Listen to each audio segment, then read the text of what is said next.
एक एक डिस्क को 3D में समझते हैं विस्तार से।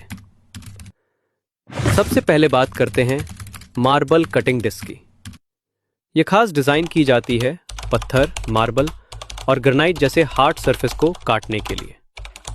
इसमें डायमंड कटिंग एज होता है जो टाइल्स और मार्बल को बिना क्रैक किए तेजी से काटता है। ध्यान रखें, इसे सिर्फ स्टोन या मार्बल पर ही इस्तेमाल करें, मेटल पर नहीं। यह है वुड कटिंग ब्लेड। इसके दांत यानी टीथ बहुत शार्प होते हैं। ये 40 टी यानी 40 टीथ वाला ब्लेड है जो क्लीन और स्मूथ कट देता है, खासकर प्लाईवुड, MDF और हार्डवुड में। इसे लगाते समय हमेशा मशीन को सही RPM पर चलाएं, नहीं तो ब्लेड टूट सकता है। अब बात करते हैं आयरन कटिंग डिस्क की। यह दिखने में पतली होती है और इसकी कटिंग बहुत सटीक होती है। लोहे की एंगल, चैनल, पाइप या फ्लैट्स को काटने में यह डिस्क बढ़िया काम करती है। इसका इस्तेमाल स्लाइट प्रेशर के साथ करें ताकि स्पार्क कम हो और कटिंग क्लीन मिले। स्टील एक हार्ड और टफ मटेरियल है और उसके लिए चाहिए स्टील कटिंग डिस्क। यह रीइंफोर्स्ड होती है ताकतवर फाइबर से ताकि हाई टॉर्क कटर पर भी टूटे नहीं। अगर आप SS पाइप, स्क्वायर बार या हार्ड फ्रेम काट रहे हैं तो यही लगाएं। अब आते हैं फ्लैप डिस्क पर। यह कटिंग नहीं, फिनिशिंग के लिए होती है।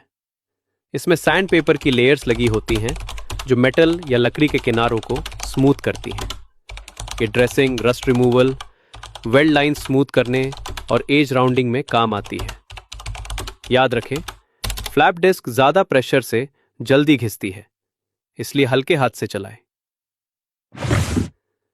मार्बल फिनिशिंग के लिए होती है मार्बल ग्राइंडिंग डिस्क। यह कटिंग नहीं करती बल्कि सतह को समतल और चमकदार बनाती है। पॉलिश से पहले और बाद में इसकी जरूरत पड़ती है। टाइल्स इंस्टॉलेशन के बाद की perfect tool. Metal grinding disc मोटे और भारी मेटल के रफ सरफेस को स्मूथ करती है, जैसे वेल्डिंग जॉइंट्स, काटने के बाद के रेज या बॉडी रिपेयर के हिस्से। ये बहुत ताकतवर होती है लेकिन घिसती भी जल्दी है, तो इसे सही एंगल पर इस्तेमाल करें। अब आता है फेल्ट व्हील। ये पॉलिशिंग के लिए यूज होता है। लकड़ी, स्टील या ब्रास जैसी सतहों को ग्लॉसी बनाने के लिए इस पर पॉलिशिंग कंपाउंड लगाएं और आपकी पुरानी चीज भी चमक उठेगी। और लास्ट है नॉन वोवन डिस्क। ये सॉफ्ट क्लीनिंग और प्री पेंट ट्रीटमेंट के लिए होती है।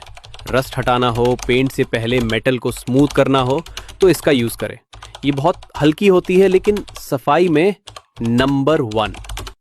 तो दोस्तों, अब जब भी ग्राइंडर हाथ में ले, डिस्क को काम के हिसाब से चुनें। सही डिस्क, सही कटिंग, फिनिशिंग और सेफ्टी। ऐसे ही असली और काम के वीडियो के लिए फॉलो करें